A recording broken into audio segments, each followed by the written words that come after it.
Hello, everybody. Yes. Sorry, we had a little bit of a technical delay today with getting Khairy Foumia's to be able for his video to work. And so we hopefully are now able to do this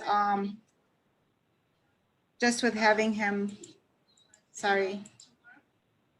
So we're gonna just do it with him being on the phone.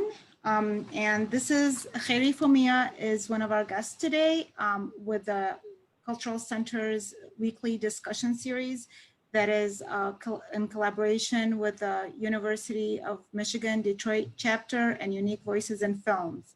So hello, Khairy, we're very happy to have you here today. Thank you. And sorry for all the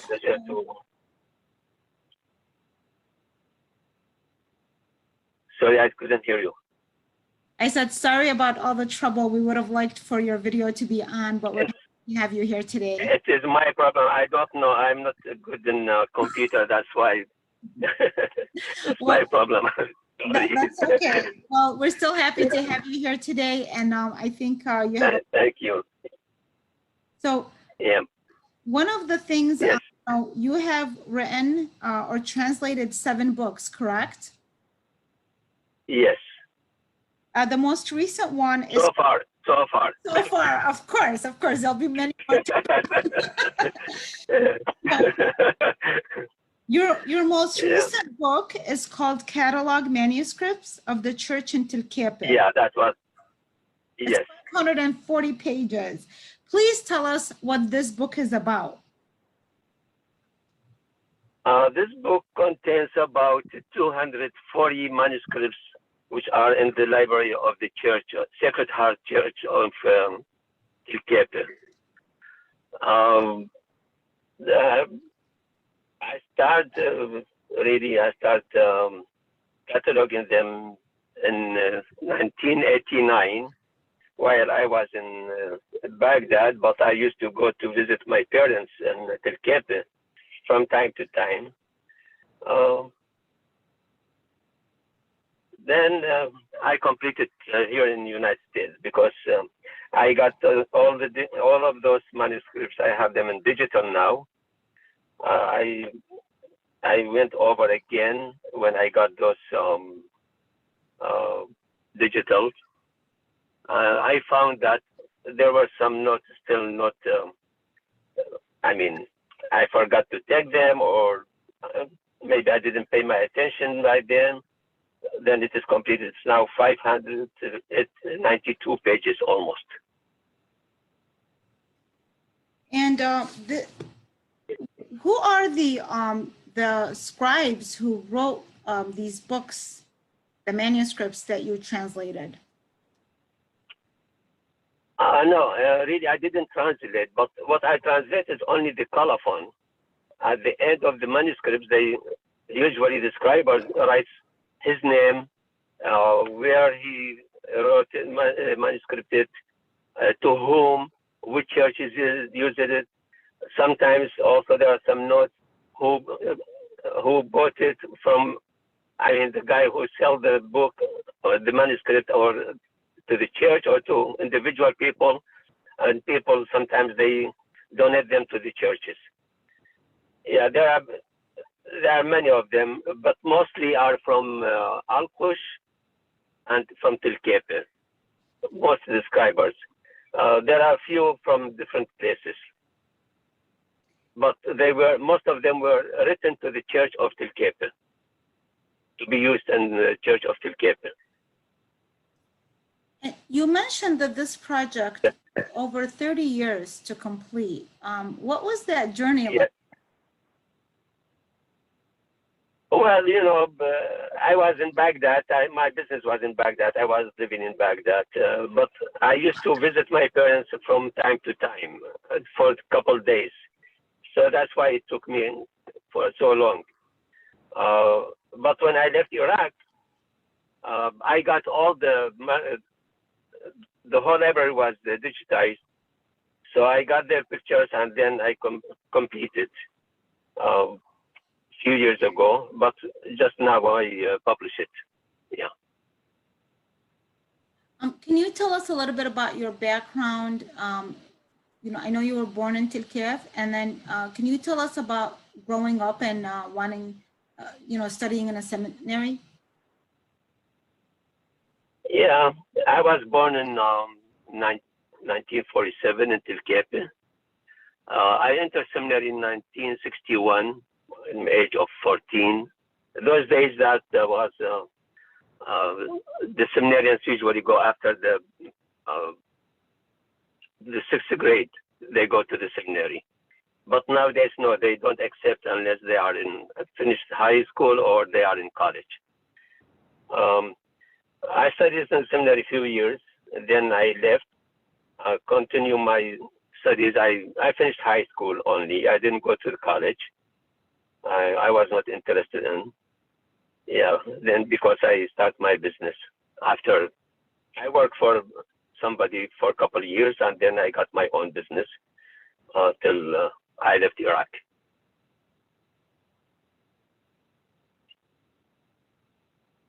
I interviewed you before. I written an article about you for the Chaldean News, and I remember you telling me how you used to have a special, and the priest allowed you to go into the church in Mosul, and this is how you got interested in the manuscripts. Oh yeah, those manuscripts, to be honest, were not allowed to people to go to that place where they were stored, because the priest, the late Father Kanuna, told me that they had a book of Psalms. It was written on the skin of animals. He gave the key for someone to see the books there. Then after that book was disappeared. He said there is no one should go there because it was very valuable book, maybe from the 9th or 10th century. Yeah. So, but he knows me very well, and he trusted me. He used to give me the key, and whenever I want to go to that storage, I could go and spend my time there and take my notes and whatever. Yeah. That's how it was. I mean, because it was not allowed for anybody, it was not public. Yeah. And what was the first book that you had written? You sent me an email of the 7 books. Which was the first one that you wrote and translated? The first book that I translated is called The Crown of Virgin Mary. It was collected by Bishop Adeshir, the murderer who was killed in Turkey during the First World War.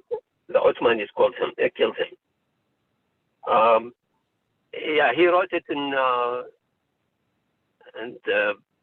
jubilee of 50 years after announcing the Immaculate of Conception, Our Lady of Immaculate Conception.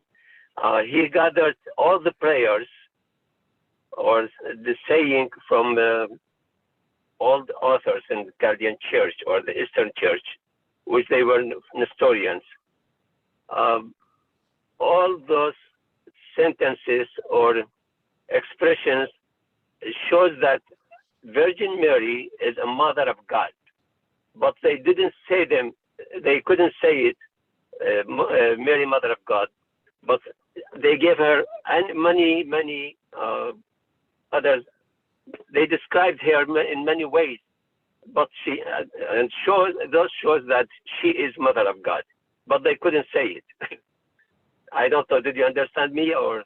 Yeah, but why couldn't they say it? What like? Because they don't believe. They don't believe Mary is Mother of God. They said Mary is Mother of Christ, not Mother of God. So it was even Nestor.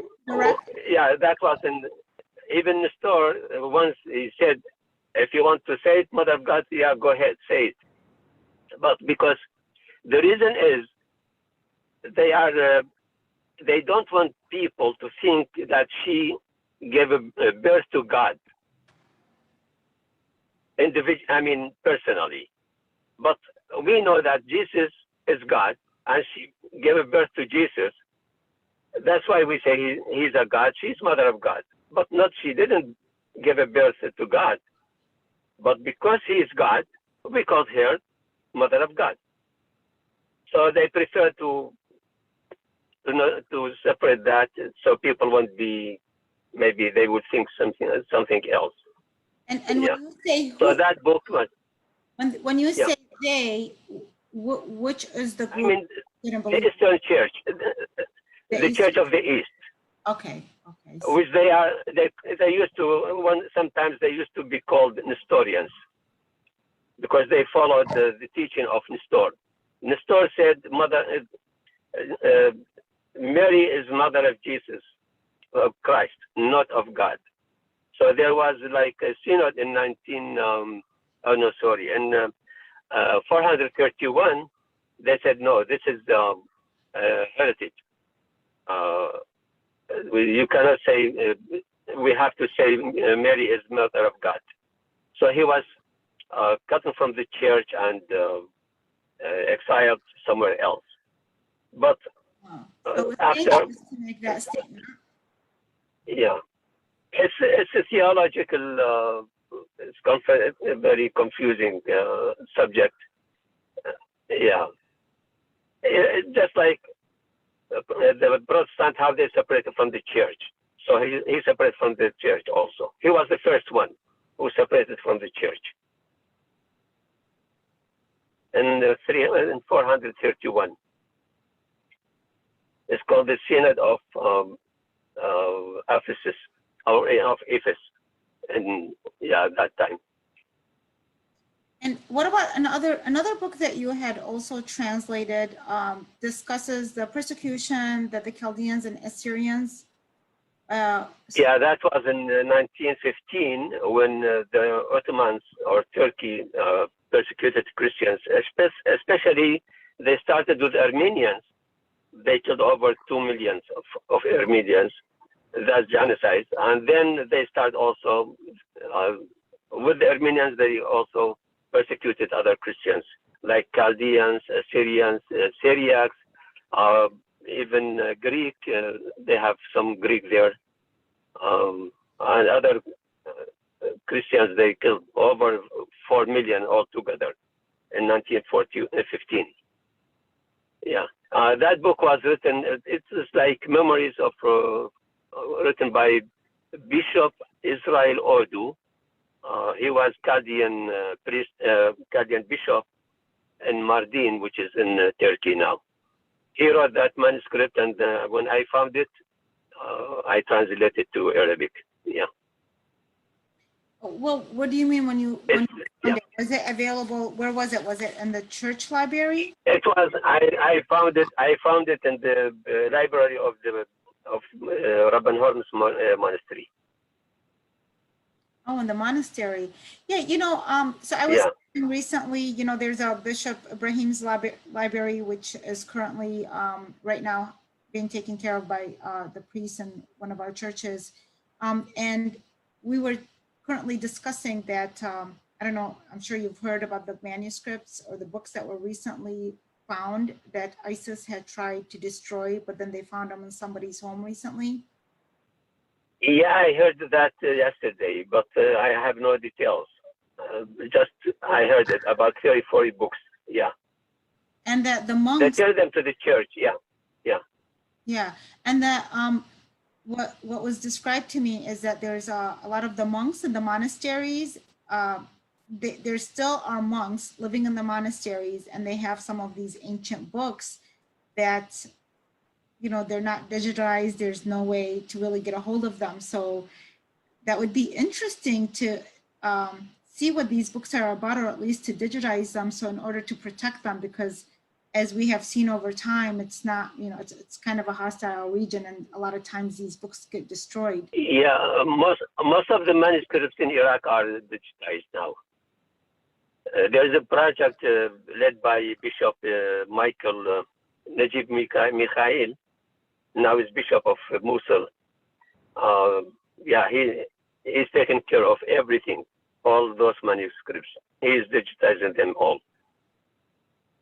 That's wonderful. I think with it's helping him.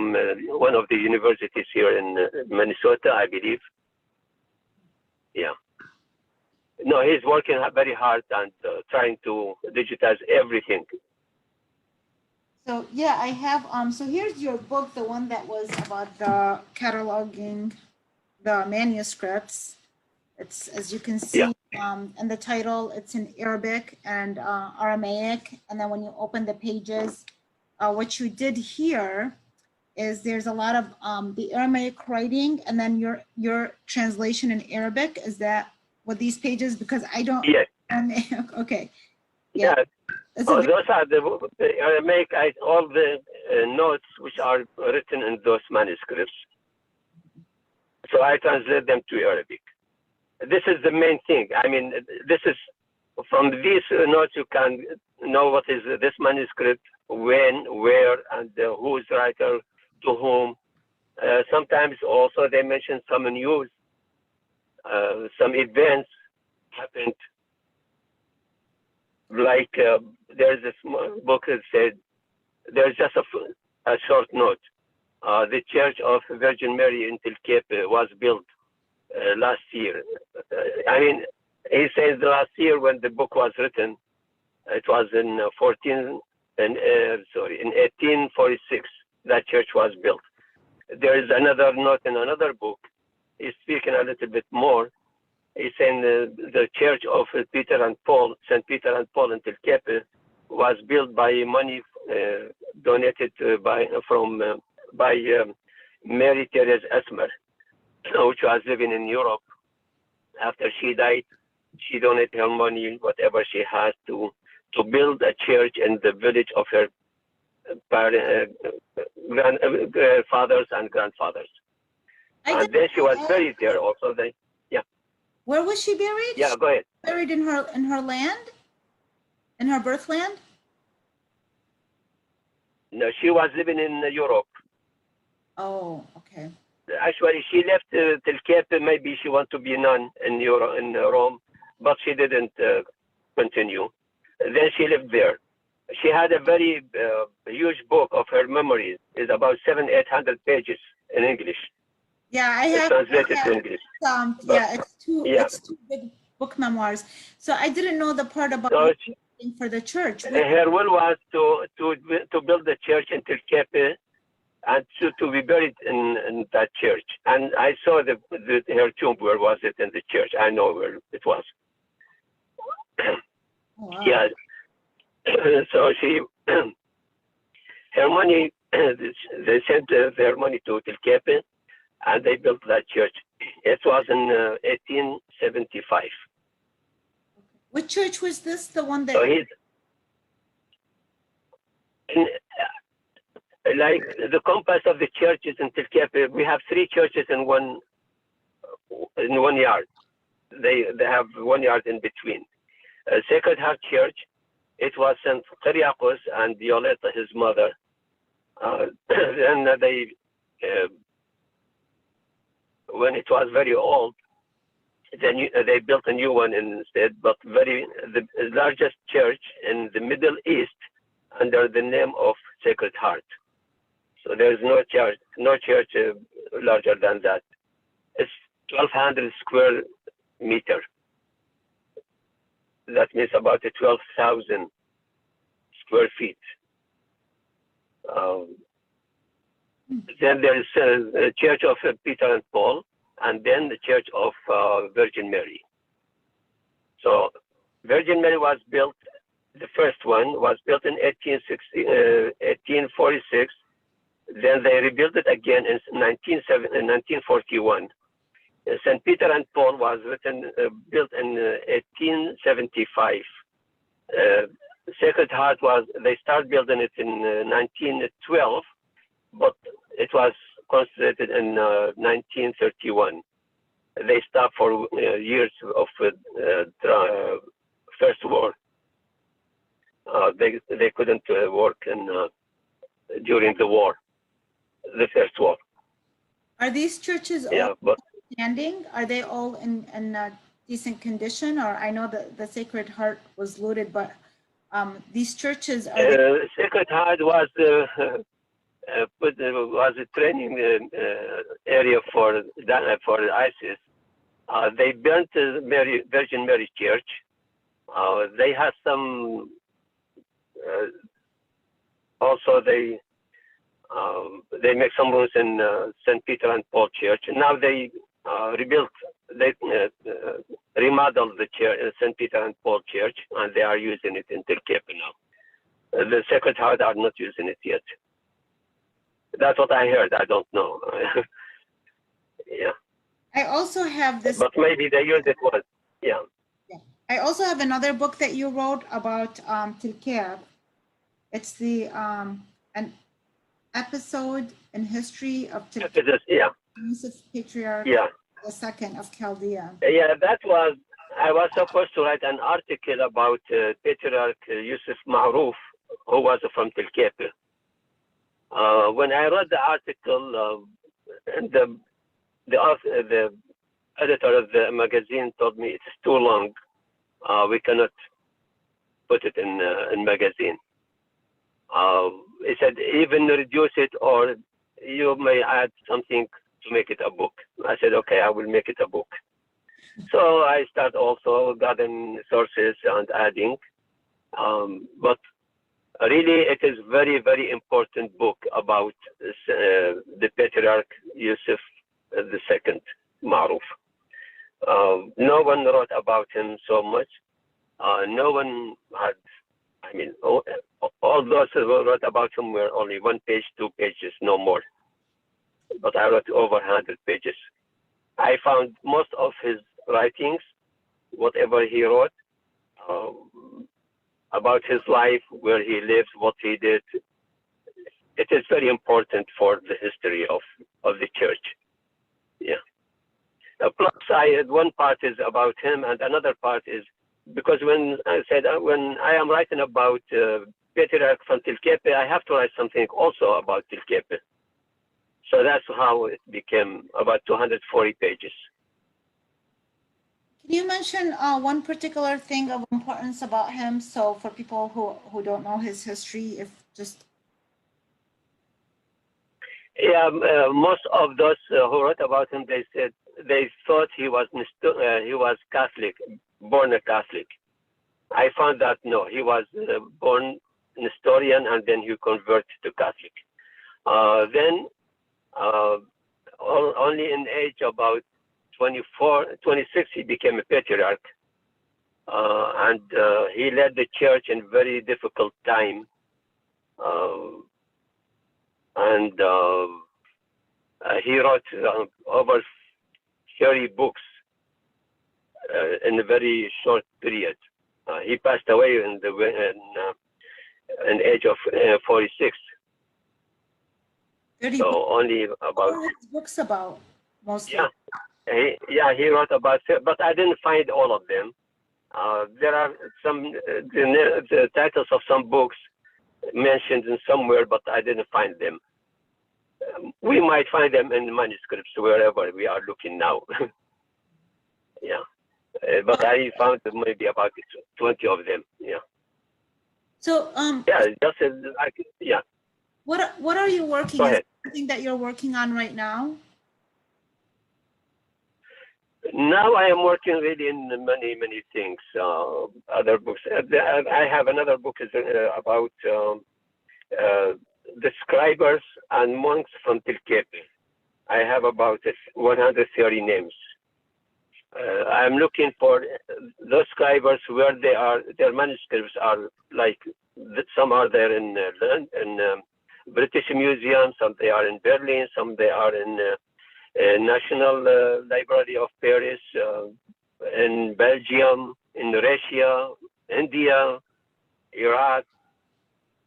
So I'm trying to find each scriber where are his manuscripts, and just at least to give the name, the title, and the date of when it was written, and where is it now. And then also about monks from Telkeppe. We had many of them in the monastery of Rabban Hormis. Most of them also were scribers. That's why I joined the book, the scribers and monks together, because most of them were scribers also. They have many manuscripts. And you said also I'm working, yeah. Yeah, go ahead. I'm sorry. What else are you working on?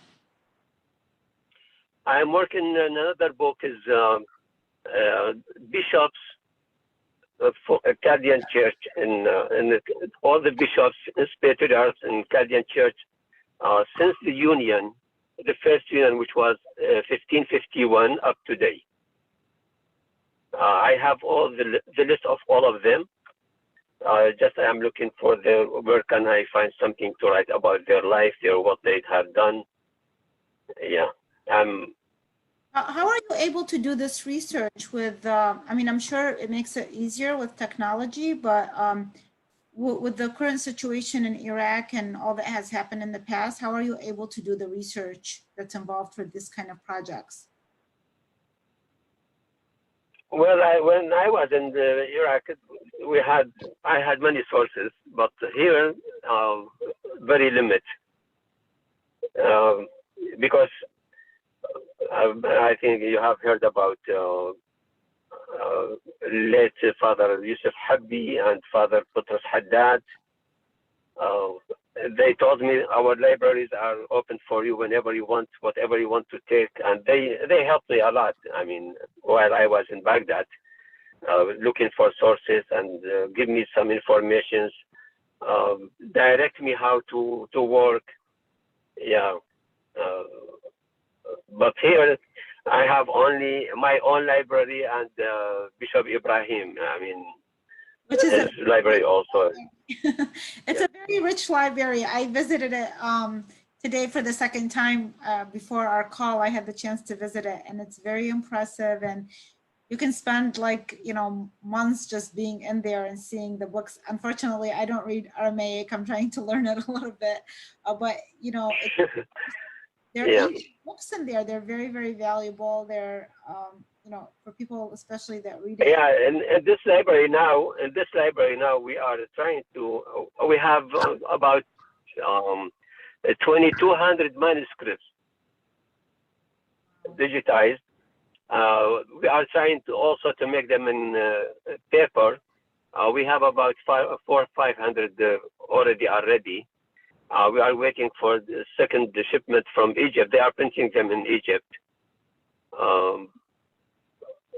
And we see when we will open the library.